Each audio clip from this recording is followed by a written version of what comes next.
Hi, I'm Nancy Windhart, and I'm a professional animal communicator and interspecies communication teacher. If you are new here, welcome, and if you're an old friend, welcome back. In this video, I want to talk with you about why I feel that interspecies communication is an essential skill and is an essential skill for us as humans at this time on our planet, maybe more now than ever. So to begin with, I want to talk a little bit about this term interspecies communication. For many years now, I have been using the term interspecies communication. I've preferred to use that over the term animal communication, even though animal communication is what I think the majority of people know this work by. And that is because I feel that the term interspecies communication really is much more accurate in describing what it is that we're up to here with this intuitive and telepathic way of connecting, not just with animals, but with all life. And there's a couple of reasons for this. One of them is maybe kind of obvious, but it is that we as humans are also animals. So when we say animal communication, it kind of sets us apart from the rest of the animal kingdom as something different than animals, when in fact we are simply another species of animals. And so when we talk about animal communication, I think we understand that we're talking about bridging the gap between humans and the other animal and other species of the world. But I think that it's useful for us to continue to remind ourselves that we also are animals. And this way of communicating is a universal language that all beings share. We are not exceptional. We are not separate from that. And our species, in fact, is the only species that has forgotten, in large part, this natural way of communicating that is simply the language. I like to think of it as the universal language. It's the language that's underneath all of our other species languages. And so when we use the term interspecies communication, I think it's more precise because it talks about and points to this way of communicating that is just between species. And so these tools can also be used with other species who are not animal species. So for example, with plants, with trees, with minerals, rocks, stones, crystals, bodies of water, mountains, forests, lakes, streams, oceans. There really is no limit. This natural, intuitive way of communicating is a way of accessing intelligence and perspective and understanding in the spirit that is all life. And while certain life forms, of course, have, each life form has its own perspective, has its own experience. A tree is going to communicate differently than a horse, and both of those are going to communicate very differently than a stone or a mountain. But the essential skills, the tools that we use to access this kind of intuitive understanding and communication are the same.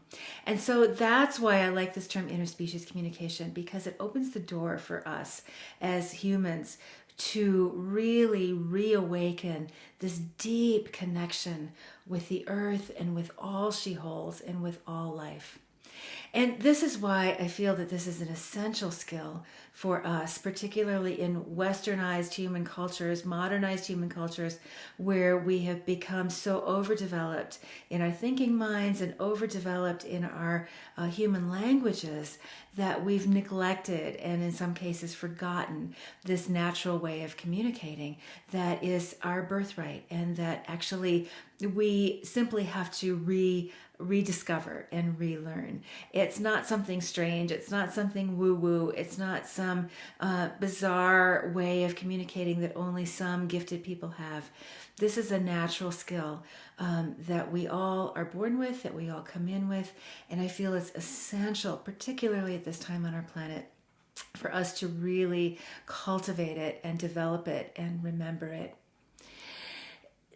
It's no surprise to any of you who are listening to this that we're in a particularly challenging time here on planet Earth for our species, for the lives of many other species, for the health of our planet, our ecosystems, and you don't need me to tell you about that. If you found this channel, this is not news to you. But what I'm really wanting us to consider here is that, it's easy for us to look at these massive global problems and we can sink into a kind of despair. We can go into denial. There's all kinds of things that we, as humans might do as just kind of a way to cope with the reality of what's happening around us. But I'd really like to propose another way that we can approach this, and that is deepening. As we deepen our connections, as we deepen our relationships, as we deepen our capacity to communicate intuitively with all life, then we can understand each other and be in harmony with each other in a very different way. And this potentially may help to illuminate some possible solutions, either on the micro or the macro level.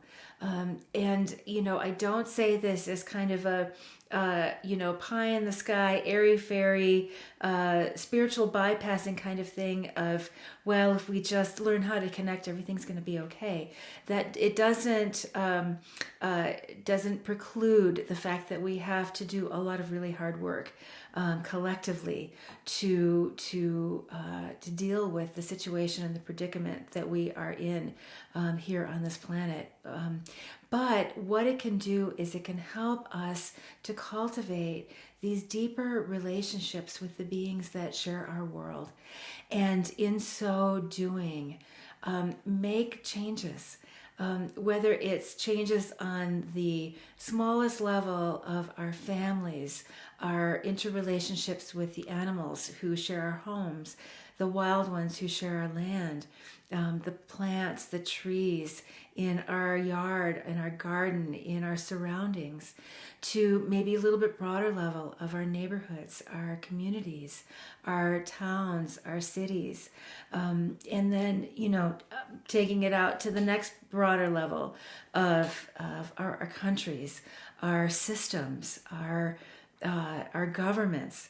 As we cultivate this way of being, we can deepen our connection with the earth and all beings who share our planet home. Interspecies communication connects us. Every day I am privileged to talk with people from all over the world who have deep, profound, intimate relationships with beloveds of other than human species who share their lives, their homes, their families. Interspecies communication is a life skill, and it's a way of understanding those closest to us and deepening our relationships with them. It also has the potential to connect us more intimately with the land where we live, with our ecosystems, and with our communities. Can you imagine what it would be like if we asked the land what it wanted and needed from us?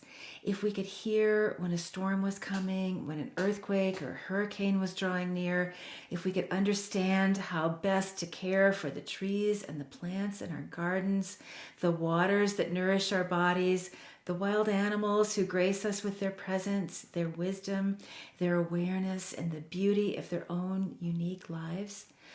What would it be like to return to living in this way, part of the whole, not separate, connected, in relationship with the consciousness and awareness of all life?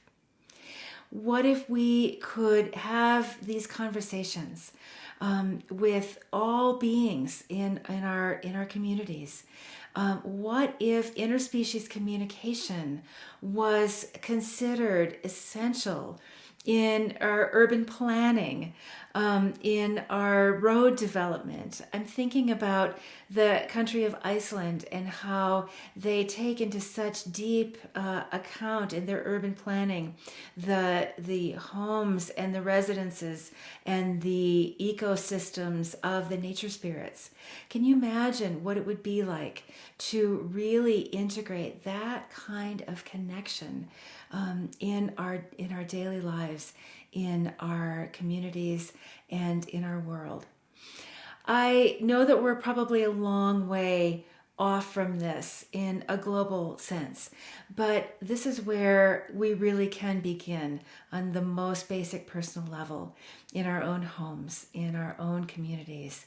Can you imagine what it would be like to be able to be in full connection with the plants in your garden, asking them what they want, what they need, where the best placement is for them, when and how to prune them, when to put them to bed for the winter, all of those things. Yes, we can get information about this from other sources as well, but how wonderful to be able to communicate and connect in this way on our own, to be able to ask the wild ones how we can live in greater harmony with them.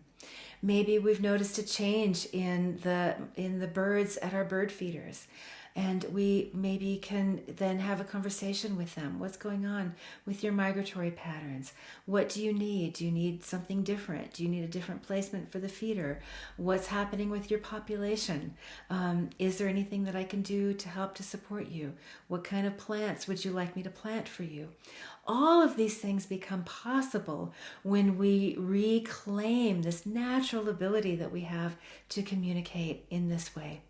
It isn't some pie in the sky fantasy that we can do this. This is something that the ancient cultures of our world have been doing for a very long time.